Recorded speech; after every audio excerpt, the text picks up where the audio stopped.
Right. For an example, let's say I'm a solo practitioner. I have at least like 5 people working for me in my firm. Is one accounting staff just enough? Yeah, so one accounting staff will be more than enough who can kind of handle A to Z on the bookkeeping side.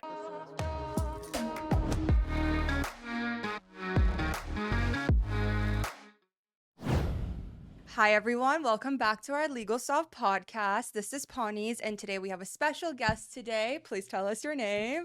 Hey there, my name's Shai. It's so happy to have you on our podcast today, and we're so excited to talk about our virtual bookkeeper new staff position that we have here at LegalSoft. And we know of previous background from you that you've been in the business of virtual staffing for the last 4 years. So I just want to hear from your outlook and perspective and why you think the virtual bookkeeper is a great position that we just added. I think it's a crucial position for any business. It plays a huge role in your finances, managing your finances, and having somebody in place that's fully dedicated to a role like that gives you the peace of mind that you don't have to really worry about the numbers too much or stress too much about your numbers because you know that that's being handled. So you can shift that energy and that time to more important things that are ultimately going to drive the growth of your business. I see. So I know one of the biggest concerns that people have, especially for like accounting, is that, oh, like, how am I going to trust this person who's like across the world handling my like finances? So when people feel uncomfortable in those situations, how do you kind of change that perspective on them to try out the service? Look, at the end of the day, you should have that concern with anybody that you hire. But with us and with virtual staffing, we put staff through vigorous processes to ensure that they meet our qualifications and standards. We put them through vigorous testing after they've passed our initial interviews just to ensure that they are actually meeting the standards that we have in place for our clients to achieve the results that we discuss with our clients. For an example, we can like role play. So, like, for an example, I'm from a law firm and I want to hire one of our services for the virtual bookkeeper. Would you guys ask me to provide like training tools on how our previous people that worked at my law firm have done it so we can train that staff? Or do we just kind of like throw in someone to the firm and be like, you guys train them? At the end of the day, the more training material we have on hand will be beneficial to the success of the partnership. Anything and everything that our clients can give us that will allow us to ramp up the agent to meet the standards that they're looking for their business, for them to represent their brand in the way that they're looking for, it'll all make a world of a difference for sure. I see. I know for like KPIs and like the other services we offer here for virtual staffing, those are crucial because, like, for an example, if you're a case manager, it's like how many cases did you close or who are you like reaching out to? Did you get medical records? For an example, for virtual accountant, how are you able to set KPIs to make sure that they're actually doing a good job and performing well? Well, at the end of the day, every role has key performance indicators. At the end of the day, you have certain metrics that you're supposed to hit regardless of what role you're in. So we're going to define those whenever we sign up with our clients. What are the goals that we have for this position? What are the KPIs that we're setting? What do we want to achieve? What are the tasks that we're going to be delegating to this agent? So that way we can understand the full scope of the position. What case management software or something that you've heard of that other attorneys or other business are using that's good for like automation for like accounting wise? I mean, QuickBooks is definitely going to be the number one that most businesses are using nowadays. So one of the things that comes to mind, because for that virtual bookkeeper, LegalSoft charges $2,495 per month for a full-time 160 hours, like base hourly employee. For an example, a law firm might feel like, oh, it's like so cheap. Like, why am I going to pay someone who might not do a good job? Instead, I can just pay like an accounting near me for like $100,000 a year to do that work. How can we ensure these for our clients or potential people who are interested in this position that they are going to do the exact same job as them, even if it's a less amount of money, just because they live overseas doesn't mean that it's different. Yeah. At the end of the day, the quality doesn't lack because the price is dropping. It's overseas, so the people are going to be a fraction of the cost of the people in the States, but that doesn't mean that you're getting a fraction of the quality. These people are college educated. They pass the same types of testing that the people in the US pass, but they just live overseas. And because they live overseas, we are able to pay them the rates that they're getting paid out there, which is significantly less out here, which in turn makes that monthly rate a lot lower for our potential clients. So at the end of the day, the skill set doesn't drop because the price drops. Overseas talent is well equipped with the knowledge to get the job done just like they are here in the US. It's simple economics. What are some other of the job components can the account bookkeeper do? Look, bookkeeping is a very tedious task in itself. So, invoicing, payroll processing, billing, collections. I mean, you can't imagine how many people have funds just sitting there that haven't been collected from past clients. There's a lot of value there just having somebody fully dedicated to that. But then there's so many other areas where they can help you out: accounts receivable, accounts payable, just making sure that your books are in order so you can properly manage your money and know where to allocate that money in your business. So a fun question I have to ask. If your books aren't in order, can the IRS come after you? Definitely. Okay, so it's really so it's really important to have a bookkeeper to be able to align all of your things so you're not missing anything. Absolutely. I Okay. mean, just as important as any other part of your business. So here at Legal Stuff, a lot of our clients always say, I don't know if I should be running my like law firm like a business. So they kind of miss out on the key components of like how much money they're actually bringing in, how much they're paying out, especially if they work on a referral base or they have to pay out invoices. So with this like new role that Legal Soft just brought in, it's going to help with them to be able to like track all of their like billings, and then their virtual assistant can also send them like weekly like reports as well. Yeah, so now they're going to be able to know if they're profitable or if they're not, and they'll be able to know what adjustments they need to make in order to be profitable. So this position is going to ultimately allow them to know where their money is and how much money they're making so they know what to do with their money. That's great. Since the accountant VA can do the billing, does that mean like billing for your in-house staff as well to pay out their like salaries or like every 2 weeks their Yeah, payroll payouts? processing, all that stuff. So literally anything that you could imagine a normal bookkeeper doing in-house, that virtual bookkeeper can do as well. So payroll processing, billing and collections, I mean, you name it, if it's on the bookkeeping side, more than likely this virtual assistant can handle it. And then how can we ensure the safety of it? Look, we've got screen monitoring things. We have things written in our contracts that provide safety for our clientele. At the end of the day, the most important thing is that we're doing the proper job for our clients. So we're going to put our best foot forward when we're sourcing for these candidates to ensure that we're bringing somebody who we can trust to place with our clients. And where the law firms will also be able to interview these candidates as well to be able to pick who they want. Yeah, at the end of the day, we want to make sure that this person is going to be the best culture fit within that law firm. So, if that means setting up interviews, introducing them, allowing the lawyer or the owner of the law firm to conduct the interviews, ask whatever questions they like, we're all for that. At the end of the day, we want to make sure that they're picking out somebody who they feel is going to be the best representation for their company. How can we ensure that the virtual assistant can also be a part of that team and not feel left out? We encourage all of our clients to incorporate these virtual assistants as if they're a part of their local team. So that means inviting them to their team meetings, literally anything that they would do with their local staff. We encourage them to find a way to include that with their virtual staff as well. I'd love to circle back to the safety. I know that a lot of clientele, they have concerns when it comes to their data. And at the end of the day, we are implementing things that are going to actually limit our staff from taking screenshots, video recordings of the work that they're producing. So while they're in shift, they're not going to be able to do any of those types of things. And if they do attempt to do anything like that, we're going to be notified and it won't allow them to do those types of things. So we'll be able to identify any issues before they happen. So we're going to be able to potentially, if need be, replace the staff or put things in place to avoid this from happening in future instances. So that means all of the information is segmented so there can't be any leaks. There's no possibility for leaks to occur. All that data is segmented, which ultimately it ensures that there's not going to be any leaked data. So I know with this position, a lot of people are going to wonder, how can I actually scale and grow my business? What kind of recommendations do you have for that? Look, at the end of the day, this position is going to allow clients to know how much money they have and how much they can spend. So when you're scaling your company, every dollar, every penny counts. So if you know where that money is, you know how you're going to be able to use it. That's ultimately going to drive you to scale your business a lot quicker.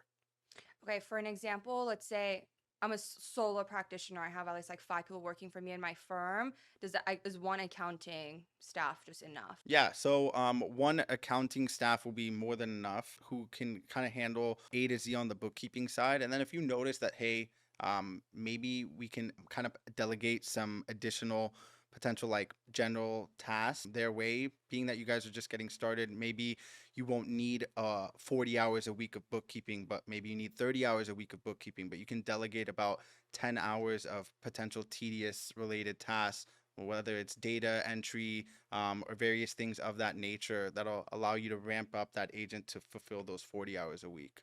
Here at LegalSoft, we have a wide variety of ranges of like different services we offer, like for virtual staffing, like we have our legal assistant, case manager, paralegals, remote attorneys. What other like aspects of virtual staffing do you think it's really important to have in a law firm, especially if you're a big law firm? Yeah, look, there's some unique roles that you can place in law firms, especially from the virtual staffing side of things. One of them, especially for enterprise style law firms, would be operations manager, someone who could ultimately just come in and make streamline your operations, make everybody's lives easier, connecting the dots to make sure that there's no cracks in the processes, and if there are, filling in those gaps to really optimize your processes. Can you give me an example of like a client that you've like helped before that needed this like role that they actually kind of went there, took everything basically apart and then made it better? So we so from what I can remember, we placed a few of them, but the one I can remember off the top of my head, this client had some operational processes in place, some standard processes, but a lot of it wasn't set to scale, and that's where they were headed. So we placed that operations manager in. They went and audited their entire processes, identified what areas needed to be improved to ensure that they're able to scale successfully. And that operations manager not only identified them, but also implemented those new processes across the board, and ultimately allowed that law firm to scale up immensely over that past year. That's great. Let's just pretend I didn't work here at Legal Software. I just graduated from law school. Everyone uses the word scale. What does scale even mean? Like, when what aspect are we like using? And if I didn't know it, how can you tell me and like explain it to me where I'm like, okay, then maybe when I have my own law firm, I should be scaling too. I would say scale equals grow. Okay. Like scale is the same thing as grow. If you're looking to grow, you're looking to scale. It's the same thing. So scaling is going to allow you to grow your operational processes, like your business as a whole. So I would say that those two are one and the same. What are three like advices would you give someone who's graduating law school right now and that doesn't work at a law firm or have their own law firm? I would recommend to definitely go get some experience, understand the ins and outs of being a lawyer, what it takes to have a successful law firm. I find it hard to believe that you're going to be able to run a successful law firm right out of college without having any experience. So, one of my main pieces of advice would be to get that experience, whether it's just in entry level roles, but just understand what it takes to have a successful law firm. And then I take away what you would anticipate to be their key factors. What are they doing that making them successful, and absorb that. So once you are ready to take that next step and start your own thing, you already know what things you need to implement to get you where you want to be.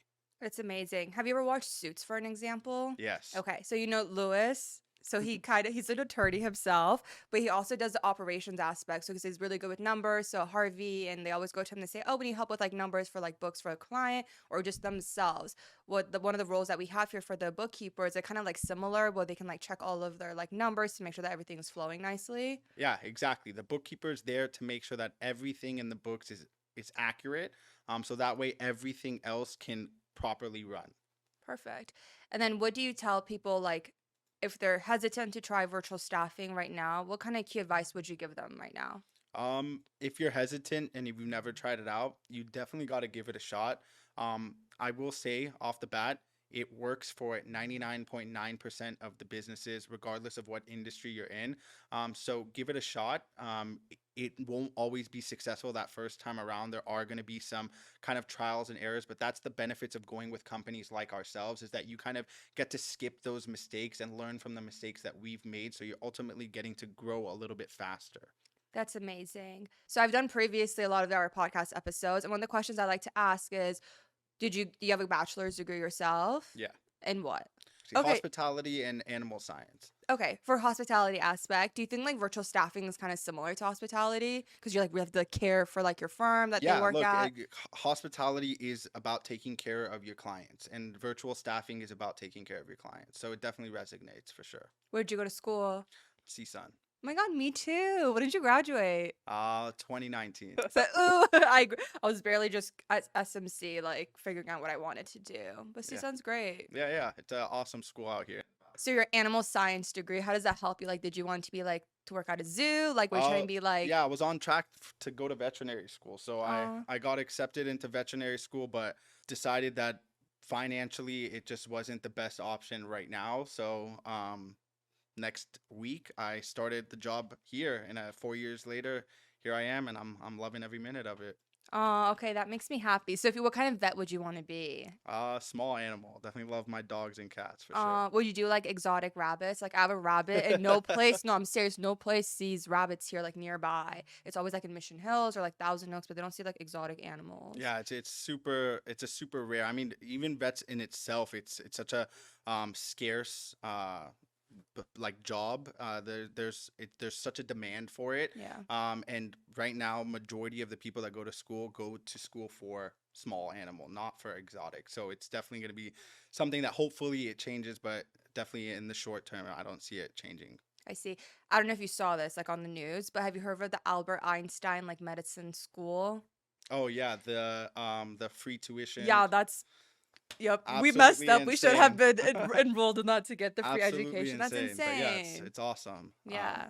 Hopefully that kind of starts to do like a little bit of a domino effect across the board. Do you think that like lawyers should get free education since they're like helping people in need? Yeah, I mean, I think any type of like career that is going to be helping people in need. I mean, I think any school in itself shouldn't be Beefing. like billed for it, but Yeah. I mean, among the ones that definitely shouldn't are the ones that you have to go to school for long periods of time, and one of those is lawyers, doctors, and I think that those people are the ones that help the community the most. Do you think like being a lawyer is like considered like kind of like a government job? I think that a lot of people would view it that way for sure.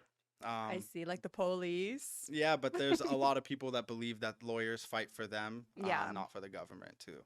So I think one of the most important things that this virtual bookkeeper can do is trust accounts. Can you elaborate on what that means? Trust accounting, it's a very tedious but super important type of process, and if you make any mistakes, you can have the bar looking at you, and no lawyer wants the bar looking at them. At the end of the day, that's going to be something that you don't want happening. And most important thing that these virtual assistants can do for you is that they're equipped with the knowledge to be able to do this trust accounting, so you can have that peace of mind by delegating this type of task to them, knowing that they're going to be able to get it done 100% of the time correctly. Can you give me an experience about like your background? I know before I started working at LegalSoft, I didn't even know virtual staffing was such a thing.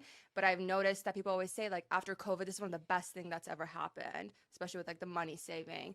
Can you just give us a little background about like what you know about virtual staffing since you've been in the area for a couple of Yeah. years now? Yeah, look, I've been in the industry for a while, and a lot has changed. It has grown immensely. I mean, up until 3 years ago, if you ask people about virtual staffing, 9 times out of 10, they had no idea what you're talking about. Now, most people have already experienced it. They've worked with companies. They already have their own virtual staff. So the world is changing in that virtual setting, and it does have big impact of it is from COVID. COVID shifted everybody to go working from home, and working from home forced everybody to go virtual.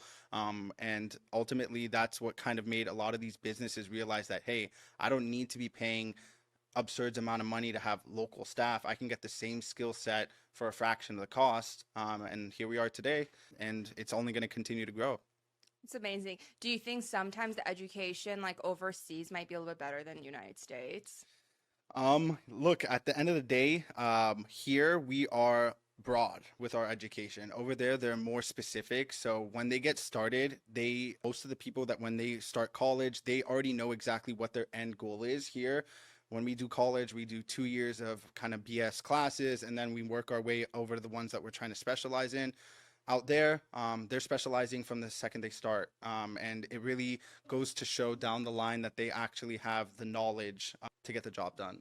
That's great. So one of the big things I've noticed, like working here, a lot of our clients who send out settlement checks to their clients, sometimes it goes out to the wrong name. So would this position be able to ensure that it goes to the correct person so they don't get in trouble? Yeah, look, their whole role is to make sure that they're doing the bookkeeping correctly. So you don't have to worry about mishaps happening because they're going to be fully on top of it. Now you have somebody that's going to be fully dedicated to handling this part of your business for you. That's great. Do you suggest like when people are doing like the billing collections, especially sending out the settlement checks, that they should have like a driver's license on hand so they make sure like all the information is correct and it matches up? Because when you go to the bank, it has to be the matching information. Yeah, look, the more kind of steps you have to ensure the security of this, or to ensure that everything's matching up, we're all for it. So if that means having the driver's license or any additional things in place, we would definitely encourage it. So I know one of the things that you mentioned is one of the accounting like softwares that they can use, QuickBooks.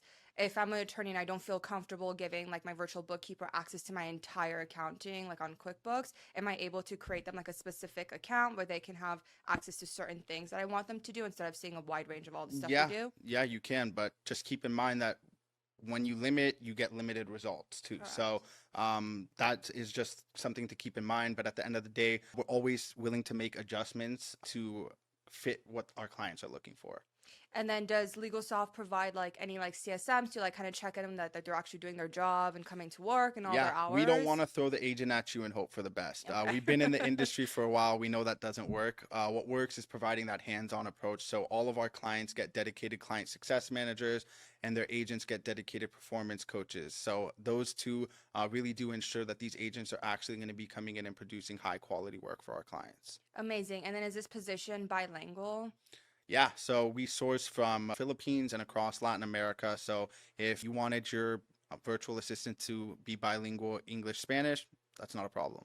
Okay, one of my last questions I have for the financial reporting and like analysis that they do, for an example, let's say I wanted to be in like Spanish, would they be able to convert it from English to Spanish so we have both like options? Yeah, if you have a bilingual staff, you can definitely do that. Wouldn't recommend it if you don't have a bilingual staff, just to ensure that you're not running into any mistakes. But if you have that bilingual Spanish-speaking staff, definitely utilize that. Well, thank you so much for joining the LegalSoft podcast today. I've had the pleasure of speaking to you. I've learned so much about this role as well. So thank you so much for joining, and I hope we have you on our podcast again. Me too. I truly appreciate your time. My name's Poosti, and you're watching the LegalSoft podcast. Don't forget to like and subscribe.